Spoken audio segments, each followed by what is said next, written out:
Oh, Alors, on va faire un shiur aujourd'hui, Baruch Hashem, pour la Refoua Shlema de Edna Batrina, Refoua Shlema de Shimon Ben Aisha, Refoua Shlema de Batsheva Bat Rivka, et on a une Seudat Odaya, et enfin pas Odaya, une Seudat Odaya, oui, Baruch Hashem, pour une petite noquette qu'on va voir le nom dans 5 minutes, Baruch Hashem, il va arriver, il va nous dire ça.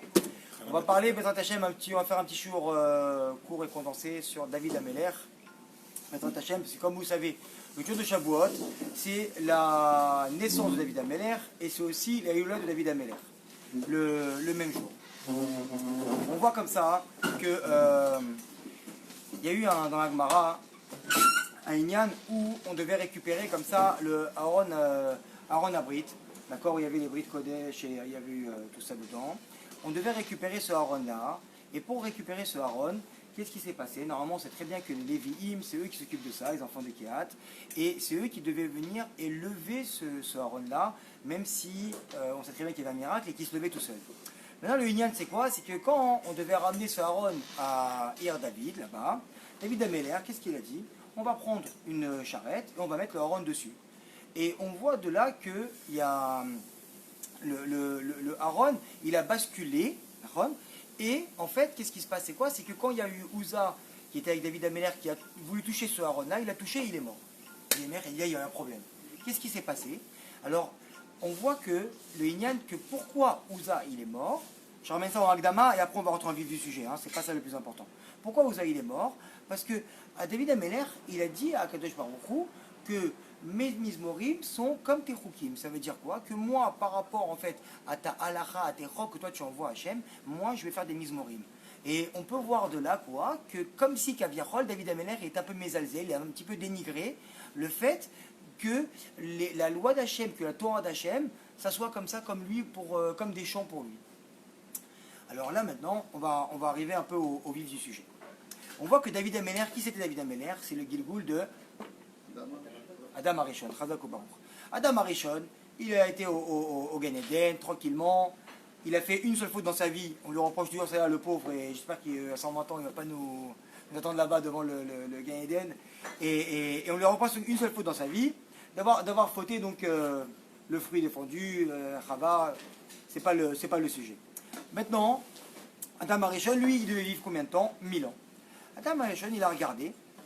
Et il a vu dans les générations. Et il a dit, à Kadosh Baruch Hu, je vois qu'ici, il y a un de mes Gilgoul qui va arriver, mais qui va naître et qui va mourir dans la même journée, il va vivre que 3 heures. Et il lui dit, mais il a une Neshama extraordinaire. Et il lui dit, oui, c'est David Ameler, qui doit être David Ameler à la base.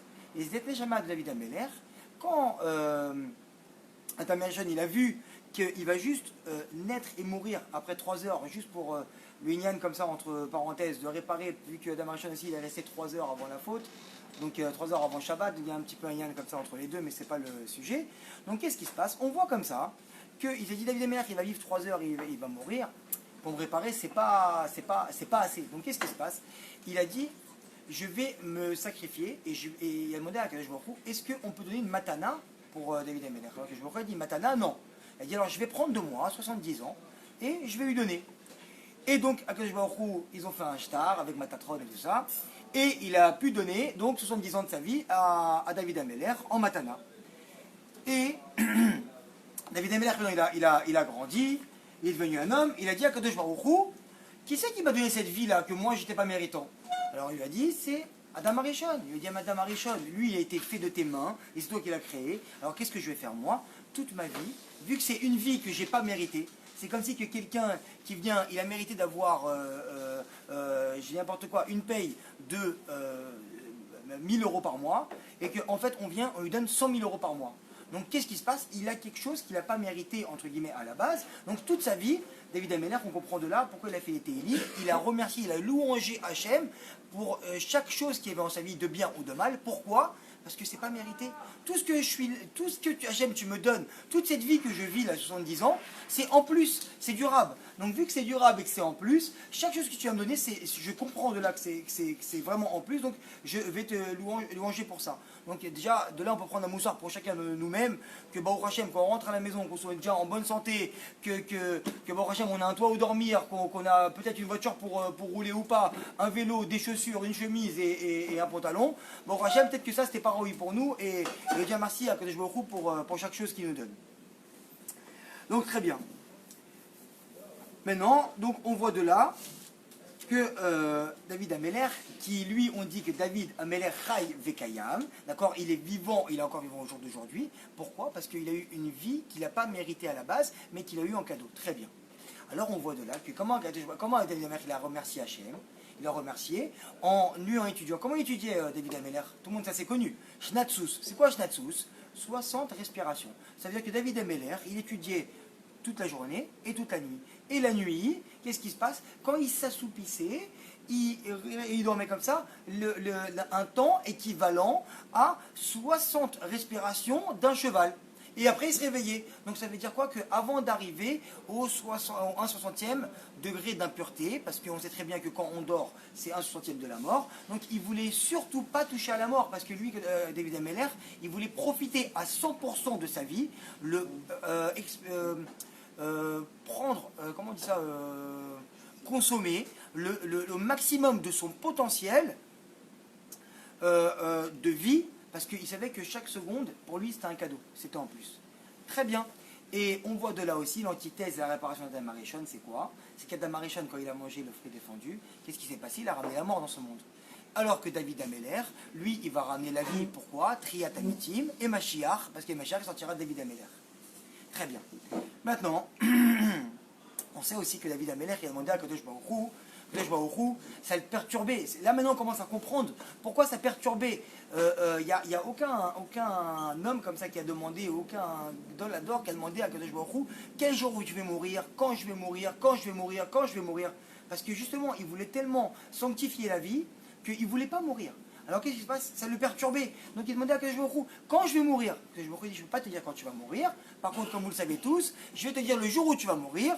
C'est la seule chose que je peux te dire, c'est un Shabbat. Alors qu'est-ce qu'il faisait David Ameller? Comme vous le savez très bien, tous les Shabbats, du début de Shabbat jusqu'à la fin de Shabbat, il étudiait. Mais le jour de la mort de David Ameller est arrivé. Malach Hamavet, il est venu, histoire bien connue, chercher David Ameller. Alors qu'est-ce qui s'est passé là-bas? Il est venu, il le trouve en train d'étudier, il ne peut pas le prendre. Et il revient, il fait les 400 pas, et il commence à s'angoisser, il se dit, allez, l'heure elle arrive, comment je vais faire? Il est parti voir Akadosh Baruch Hu. Akadosh Baruch Hu lui a dit, va là-bas, il y a un champ derrière, il y a une forêt derrière la maison de David Ameller, le château de David Ameller, et va faire du bruit là-bas, on va le perturber, et comme ça tu pourras la voir. Il est parti là-bas, comme vous le savez très bien, il a commencé à secouer un arbre, il a secoué. Je sais que ça a fait du bruit. David Ameller s'est dit, qu'est-ce qui se passe ici? Il s'est levé, il est parti pour regarder qu'est-ce qui se passait dans le jardin, et il y a une marche où laquelle il a trébuché, il est tombé, il a perdu connaissance, et de là il est mort, il a arrêté d'étudier pendant quelques secondes, donc Satan il est arrivé, il lui a pris sa neshama. Maintenant ça ramène quoi? Les Mefarshim ils ramènent, c'est quoi ce lignan de l'arbre? Ramène-moi qu'il y a eu une fenêtre qui s'est cassée, ramène-moi autre chose. Satan il est venu, il a dit, moi maintenant je ne peux pas prendre David Ameller. Mais par contre, qu'est-ce que je vais faire? C'est que je vais aller voir là-bas derrière. C'est quoi l'arbre? C'est le Etzadat d'Adam Arishon.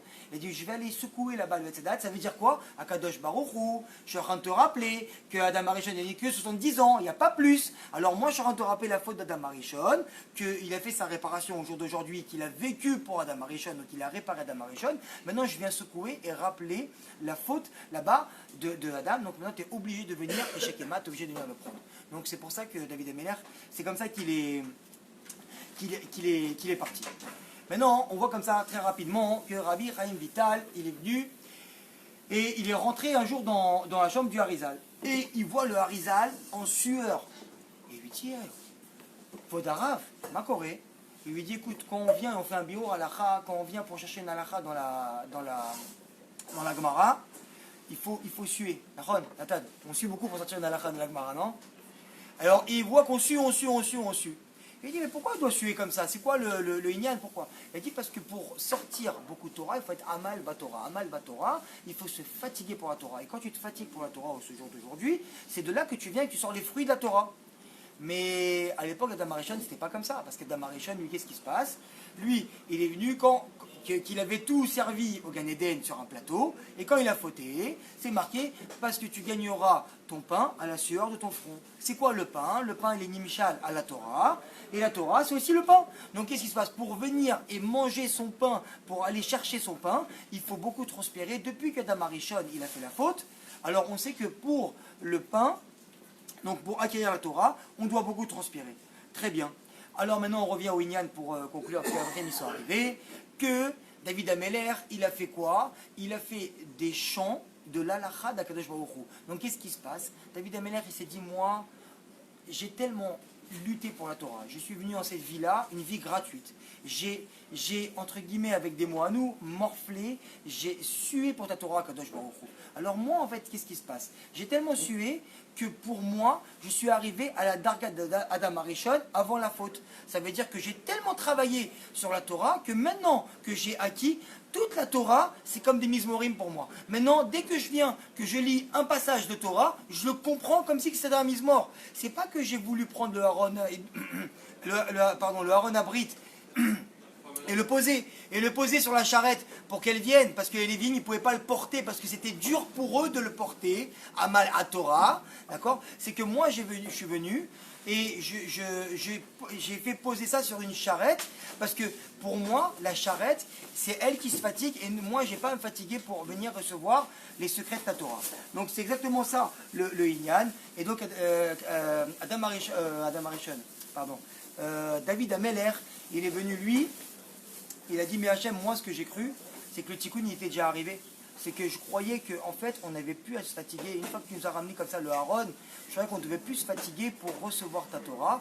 On devait juste prendre cette Torah-là et on pouvait la poser sur une charrette au jour d'aujourd'hui, et que c'est plus la Xéra, que les Lévim, ils devaient la lever et se fatiguer pour recevoir ta Torah. Maintenant, bon, Hachem, alors c'est qui le nom de... C'est Machila Lévi Esther Batsara, Bezrat Hashem. Lévi Esther Batsara.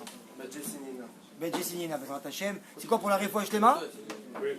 Refoua Shlema, Bezrat Hashem, et en même temps sur le Taya, parce que Bezrat Hashem, comme ça, elle soit directement sortie de là. Maintenant, pour finir comme ça, conclure avec un beau mot sur David Ameller. David Ameller, il faut savoir que c'est lui qui est venu et qui va faire le Zimoun pour Akadosh Baruch Hu quand il y aura Mashiach. Pourquoi David Ameller, il va ramener le Mashiach? Parce que David Ameller, c'est la seule et unique personne qui va comprendre et nous montrer que quoi qu'il arrive, on prend un Teilim, il nous a remis un Teilim. La force du Teilim, c'est quoi? C'est de dire que dans le mal, Akadosh Baruch Hu, là, allez-nous, je vais faire la Refoua, maintenant, on va faire les Teilim. Il m'arrive quelque chose de bien, on fait les Teilim. Et il m'est arrivé un problème, je fais les Teilim. Le meilleur, j'ai fait les Teilim. C'est quoi? David Ameller, il a réussi à voir Akadosh Baruch Hu devant lui toute la vie. Ça veut dire quoi? Akadosh Baruch Hu, pour moi, que tu viennes, que tu m'amènes, là, allez-nous, du mal, que je crois que c'est le mal, ou du bien, je crois que c'est le bien, je vais faire des mizmorim, mais je vais chanter devant toi, je vais te louanger. Pourquoi? Parce que quoi qu'il arrive, Akadosh Baruch Hu, moi, vu que je te vois et que je sais que je vais arriver devant toi à 120 ans et que je vais savoir que tout est le bien à 120 ans, alors au jour d'aujourd'hui, je vais le faire et c'est ce que je vais amener au Bnei Israël, qu'ils puissent, Hachem, avoir cette Yerushala. Voilà.